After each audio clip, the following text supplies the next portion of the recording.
കൊണ്ട് ടീച്ചർക്ക് ഒരു കുറവുമില്ല, ഞാനും ഒരു പ്രശ്നമില്ല. ഒരു അടിപൊളി ഡാൻസ് ഞങ്ങൾ രണ്ടുപേരും കളിക്കും. ഓക്കെ, കൈയടിച്ച് അപ്പോ ആയില്ല പറയുമ്പോണ്ടാവേ ടീച്ചർ. ഇനി ഞങ്ങൾ രണ്ടുപേരും ചെയ്യാൻ പോകുന്ന മാജിക് അല്ല, സോറി, ഡാൻസിന് ഒരു പ്രോപ്പർട്ടി വേണം. ഇതെനിക്ക് ഇവിടുന്ന് ഏതോ ടീച്ചർ കൊണ്ടുതന്ന ഡിസ്പോസിബിൾ ഗ്ലാസ് ആണ്.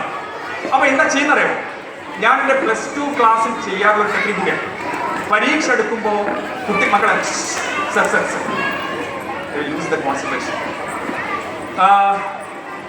ഞങ്ങൾ ക്ലാസ് മുറി ചെയ്യുന്നൊരു മാജിക് കൂടിയാണ്, കോൺസെൻട്രേഷന് വേണ്ടിയിട്ടാണ്. ടീച്ചർ 2 കൈയും നീട്ടിക്കും. ഓക്കെ ടീച്ചർ, ഞാൻ ഈ ഡിസ്പോസിബിൾ ഗ്ലാസ് കയ്യിൽ വെച്ച് നേരെ പിടിക്കണം, മറയരുത്, നേരെ പിടിക്കണം. വെള്ളം കിട്ടും, കുപ്പിവെള്ളം ഉണ്ടോ? കുപ്പിവെള്ളം കിട്ടുമോ? അയ്യോ പറയാൻ പറ്റും. ഇനി എൻ്റെ വെള്ളമായാലും മതി, അവിടെ ഉണ്ട്. ആരെന്തെങ്കിലും കുപ്പിവെള്ളം ഉണ്ടോ? ബോട്ടിൽ വാട്ടർ ഉണ്ടോ? ഇവിടെ അധികം വേണം, കൊണ്ടുപോവാ. അതെ ടീച്ചർ കുറെ വെള്ളം ഉണ്ടോ? വെള്ളം ഇല്ലാണ്ട് എന്തിനാ കുപ്പി പിടിച്ചത്?